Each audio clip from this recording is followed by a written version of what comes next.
Hey everybody. So like I mentioned in my first video, what I want to do is share some of my content with you. And I'm going to start with short stories and then probably work into novels and maybe go chapter by chapter. So this first one here is one that I did probably about 6 months ago. And it came about randomly. A friend sent me information on a contest from a platform called Vocal Media. And I had never heard of it before, but the entry fee was only, I think it was $10 for a month subscription. And the first place was, I think it was $20,000. So I had never seen anything quite like that. So I figured, why not? And the stipulations were it had to be post-apocalyptic. It had to include a heart-shaped locket in some way, shape, or form. And it had to be 2,000 words or less. I found out about the contest with only 5 or 6 days left in the deadline. So I knew if I was gonna actually be able to finish it, I would have to come up with something that really excited me, because I'm a fairly slow writer, so that was kind of cutting it close. What I landed on was a reimagining of Charlie and the Chocolate Factory, of all things. And I chose the moment when the contest winners in the book arrive at Willy Wonka's factory with whoever they brought along to go into the factory with them. So I was able to get it finished. I literally went till the last minute before I submitted it. And it was a ton of fun to write. It was a much needed break from my novel in progress. I was only probably about 20% done with the first draft at that time. So what I'll be reading to you now is my short story titled Love, Chocolate, and Blueberries. And again, it was a lot of fun to write, and I hope you enjoy it. Char stood with the other contest winners in the center of New Kiev Square, shivering uncontrollably despite the shining sun. Her threadbare coat, if one could call it that, did little to shield against a winter wind that bit like acid. The cap Mama had knitted for this monumental day already showed signs of deterioration, Char's light brown hair visible in several spots. You did your best. She smiled despite her smarting lips and face. Mama had used every scrap of fabric in her needle box, cotton, linen, wool, a few bits of satin, to piece together something to keep those cute little ears warm. It's freezing in Manhattan. She'd even sewn in a C for Charlene with her prized strip of silk she'd waited to use for almost a decade. Her smile tightened to a grim single line.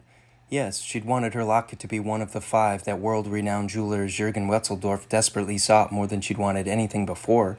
But in her almost 12 years of life, she'd never spent a night away from Mama, Papier, Grandpa George, and Grandpa Joseph at home in what the Ascended referred to only as swamp. The mere thought of being away from them in her beloved bayou caused her eyes to burn with the onset of tears. She chewed hard on the inside of her cheek to redirect focus. This conscious shift reestablished the wild scene around her that she had somehow managed to temporarily block out. Bedlam in Times Square. Or at least that's what it had been known as before a long dormant Cold War had become hot, and Russia had overtaken the United States, too busy warring with itself to remember they still had foreign enemies. A cheering, raucous crowd pushed against the metal fencing reinforced by lines of soldiers donning thick, blood-red overcoats and holding machine guns. Char heard one of the other winners' father whisper, "There's over 100 redbacks to keep everything in check, each one with a black ventilator mask and an AK-47. Gives me the willies." "What's an AK-47? She asked Grandma Josephe next to her. Grandma Josephe turned and looked down at her, lines and furrows deepening with her trademark one-sided smile. "Nothing you need to fret over."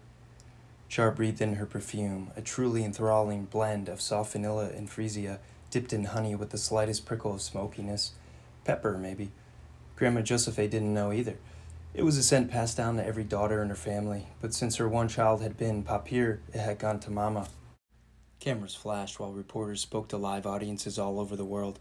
Thousands of people had spent absurd sums to purchase tickets to see them off. The Ascended, the preeminent superpower alliance, still wished to appear humane to some degree, and so encouraged participation in the reclusive jewelers' contest. According to legend, Jürgen had lost contact during World War II with the one woman he loved, and had sent 5 special lockets to the locations he believed she might be. His goal was to become so famous from his work that she would find him. Each locket was engraved with special marking, a code between the two. Many believed it to be a lowercase d that bled into an uppercase L to stand for Der Liebling, darling, or sweetheart in English. Why wouldn't the letters be in German? Opposers of this theory would demand. Because she was an American nurse, supporters would roar back. There was more. One of the lockets was said to have a third marking, a message from the mystery woman. Char didn't know what to make of the engraving on hers, but she knew if her locket was the special one, she would find a way to convince the legendary jeweler how special it was to her as well, that she couldn't possibly hand it over, as the publicized rules stated Jurgen might require. She stroked the heart-shaped locket hanging from her neck as she stared out the window during the ride to Jurgen's estate. Left to her by Grandma Georgine, it always seemed to vibrate.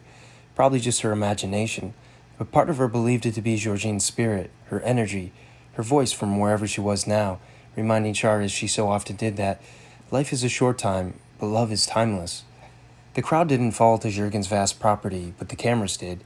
Swarms of little multi-armed drones buzzed through the air, fulfilling the promised non-stop coverage for those tuning in at home. They joined odd, little orange robots roaming the yard, perfectly manicured to the blade and stretching forever in all directions. Several buildings, all like little castles with turrets and towers, were as precise and flawless as the immaculate grounds. Like most others, she'd become addicted to an Ascended-approved network TV show that featured a group of garish socialites completely removed from the drastic changes occurring throughout the country and world. They shopped, ate, and drank to excess, argued and backstabbed, gossiped like teenagers. She couldn't help but imagine what it was like to be one of those living in the few pockets of extreme wealth and extravagance that remained, mostly on the coastlines. So when she realized that her precious locket had the peculiar engraving Jurgen etched into the bottom right-hand corner, a part of her she never knew existed breathed life for the first time. Still holding hands, Char and Grandma Josephe exited the electric self-driving bus and fell into step beside the other four winners and their guests. The great doors of the mansion, taller than Char's house, began to swing open. All conversation ceased at once. The group waited, anticipation palpable.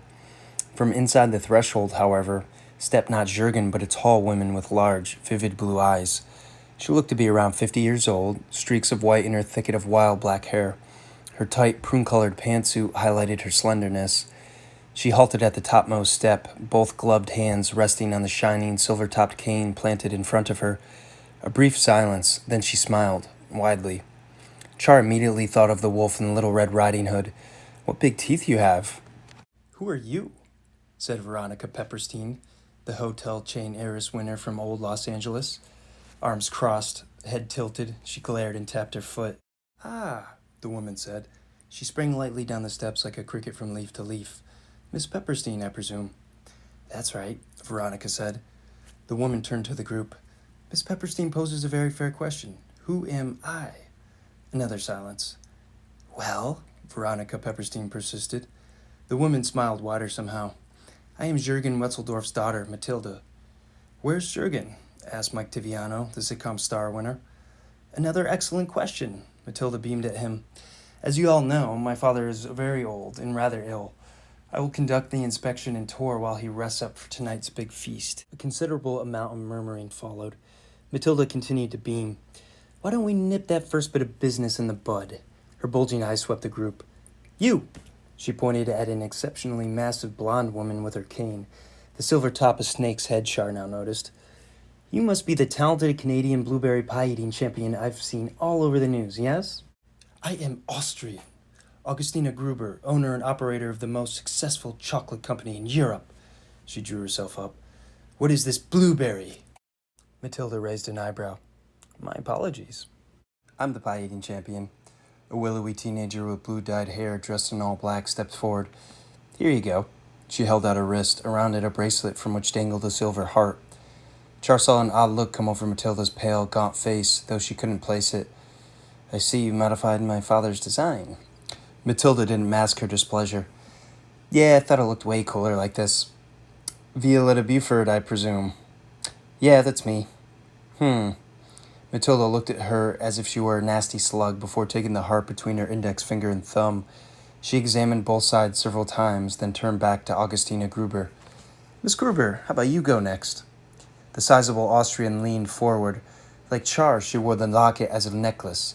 After Augustina Gruber went Mike Tiviano, who had turned his into an ankle bracelet. Then Veronica Pepperstein. Still pouting, she thrust a hand out, her gaudy ring a pile of gems on which sat Jurgen's famous piece of silver. Relief spread over Matilda upon seeing Char's original intact necklace. "And last but certainly not least, we have Charlene Broussard." Her wolfish smile had returned. Char realized that what she had noticed earlier was a hunger, especially in the eyes. Their rich, intoxicating blue possessed a reddish gleam, like sapphire and flame. Once inside the main house, Matilda said, addressing the whole group, you'll find a small glass box and a table to your right. That is for the lockets, your ticket to see and experience Jurgen's marvelous home and workshops. Excuse me, Char rasped, hardly able to speak. She reached out and tapped Matilda on the arm as everyone started up the steps toward the front door. I thought the locket, only if... Oh no! Matilda bent down so they were level. She took Char's hand in hers. Char shuddered. They were dry and cold, like a corpse's. The revised rules, my dear. Revised rules? Char felt her mouth move, but didn't know if the words actually left her trembling lips. It's just a locket, kid, Violetta Buford said. The others had wandered back over. Char looked at them, then at Grandma Josephe. It's the price of entry. Matilda, standing straight again, stared down her nose at Char.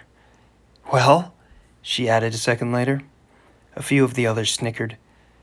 Char brought a hand to her locket, pressed it into her chest. I wish I'd never won.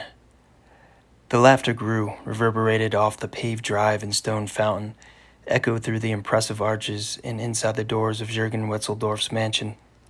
She looked at the group again, all of them from places immune to the destructive nature of the Great Shift, or Great Transition, Metamorphosis, Ascension, whatever. Char and people like her had awoken one morning from troubled dreams to find themselves transformed into insects, downtrodden pests to be stepped on and swept into the bin by those she had longed to stand among, if just for a moment. The desperation with which she suddenly missed the bayou surged so powerfully through her that she became lightheaded. When it passed, her vision was clear. Are you coming or not? Veronica Pepperstein sneered, hands on hips. Char looked at Grandma Josephe again. The two smiled. We're going, Char said. Going? Violetta Buford gaped at them. Are you insane? Off with you then, Matilda said, waving a dismissive hand. Back to your swamp. Char nodded, took her grandmother by the hand. They turned and started toward the bus. Go on, Matilda yelled after them. The others joined in with jeers and shouts of their own. You don't deserve that locket, Matilda continued. You're not fit to wear it. Char stopped, let go of Grandma Josephe's hand. She turned. Matilda laughed. Changed your mind already, I see. Char bent forward, pulled the necklace and locket over her head, straightened. Here. She tossed it to Matilda, who caught it with her thin, cod-liver lips parted. Are you sure? Grandma Josephe whispered from behind. Char turned and took hold of her hand again. Yes, Grandma. They resumed their walk away from Jürgen Wetzeldorf's incredible home. That locket might be shaped like a heart, but it's just a locket. She touched the left side of her chest. Grandma Georgine is here. All of you are.